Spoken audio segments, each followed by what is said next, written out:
25e jour de guerre vu de Netanyahou. Si vous ne savez toujours pas quoi répondre quand on vous parle d'Israël, ne vous inquiétez pas. Visiblement, beaucoup parlent sans le savoir non plus. Cette vidéo est faite pour vous. 25e jour de guerre. À Netanyahou, les alertes se calment un peu. Mais à Tel Aviv et Jérusalem, la pression reste constante. Sur le plan international, Trump a prolongé son ultimatum de 5 jours après discussion supposée avec l'Iran. Discussion évidemment que Téhéran dément totalement. On est clairement dans un jeu de poker menteur.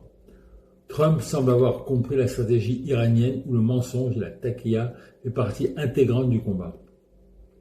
Pendant ce temps, les forces américaines arrivent progressivement. Et l'Iran en profite pour se réorganiser et remplacer ses cadres et surtout reprendre son souffle.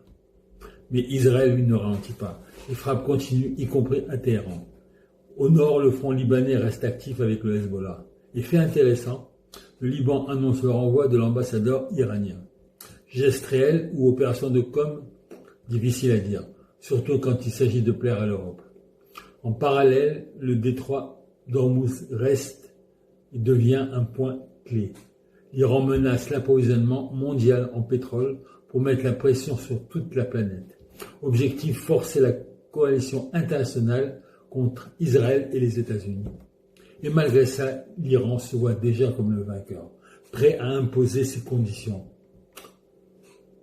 Derrière cette posture, il y a une logique profonde, l'esprit de Karbala, cette vision du sacrifice et du combat jusqu'au bout. Alors dans ce chaos, une chose est claire, ne croyez pas tout ce que vous entendez. La désinformation est massive. Faites confiance aux faits. Et surtout à Tsahal qui agit pour défendre Israël et protéger ses citoyens. Et si vous voulez continuer à entendre les faits, suivez la page. Am Israël Chai.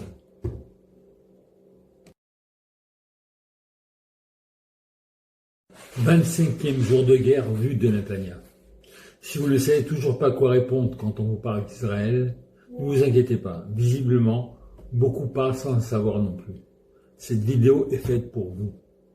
25e jour de guerre. À Netanyahou, les alertes se calment un peu. Mais à Tel Aviv et Jérusalem, la pression reste constante. Sur le plan international, Trump a prolongé son ultimatum de 5 jours après discussion supposée avec l'Iran. Discussion évidemment que Téhéran dément totalement.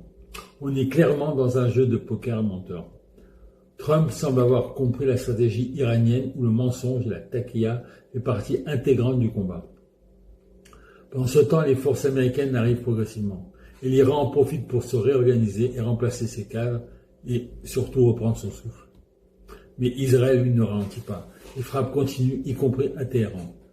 Au nord, le front libanais reste actif avec le Hezbollah. Et fait intéressant, le Liban annonce le renvoi de l'ambassadeur iranien.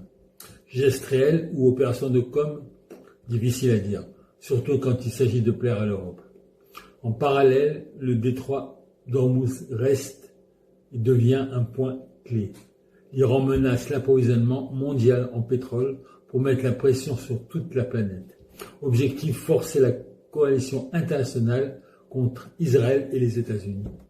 Et malgré ça, l'Iran se voit déjà comme le vainqueur, prêt à imposer ses conditions. Derrière cette posture, il y a une logique profonde, l'esprit de Karbala, cette vision du sacrifice et du combat jusqu'au bout. Alors dans ce chaos, une chose est claire, ne croyez pas tout ce que vous entendez. La désinformation est massive. Faites confiance aux faits. Et surtout à Tsahal qui agit pour défendre Israël et protéger ses citoyens. Et si vous voulez continuer à entendre les faits, suivez la page. Am Israël Chai.